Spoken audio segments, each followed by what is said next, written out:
All right, now this is going to be a kind of a strange video for most of us who are into classic cars. However, this is 1990, so it's now 33 years old. Oh my God, this makes me feel swelled. Anyway, this, for a lot of you, probably have never seen one before, and this is a really odd version of an odd car.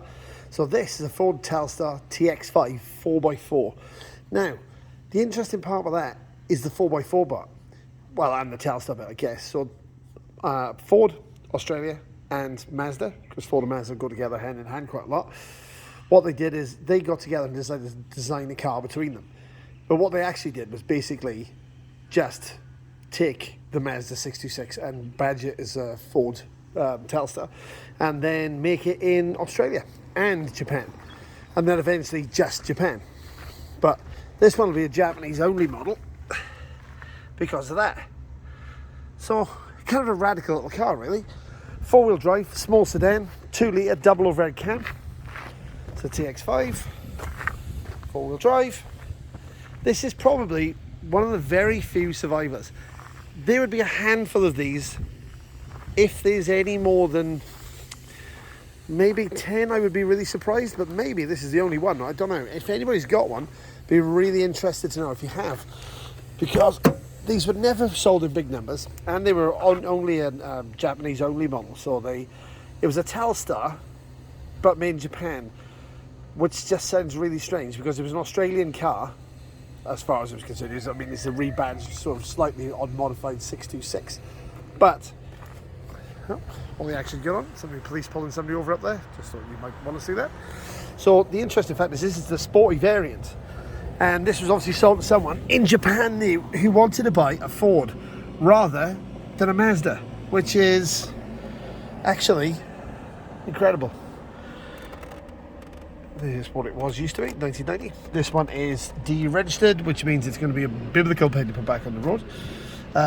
Was registered here. Oh look, it's got a centre diff lock in it even. Wow, that's really cool. I can't believe it's got a centre diff lock. This thing would be amazing off-road. Now, this car is kind of rare enough, realistically, to want to be restored.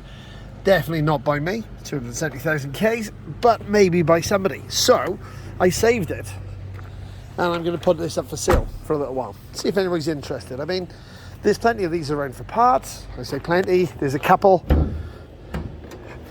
It is the double overhead cam.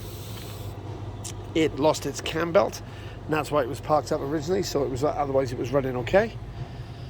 And then they were going to transplant this engine and gearbox into a Cortina, which thankfully they didn't, because the Cortina was a 2-litre S Mark IV, and that's a really kind of cool car.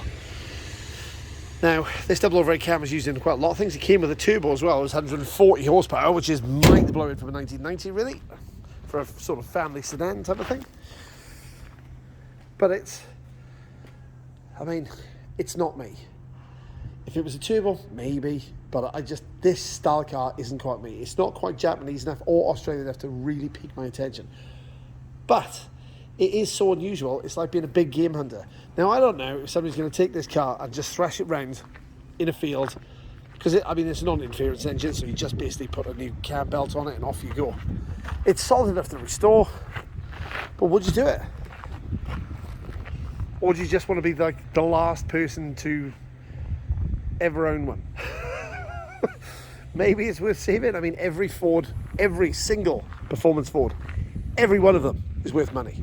Every single one of them is actually worth dealing with. I mean, the performance Mazdas as well now.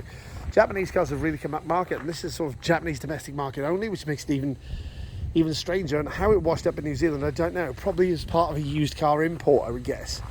We always like the steering wheels on these. So, yeah, I don't know. Tell me, what would you do with it? It's, manual, centre diff lock.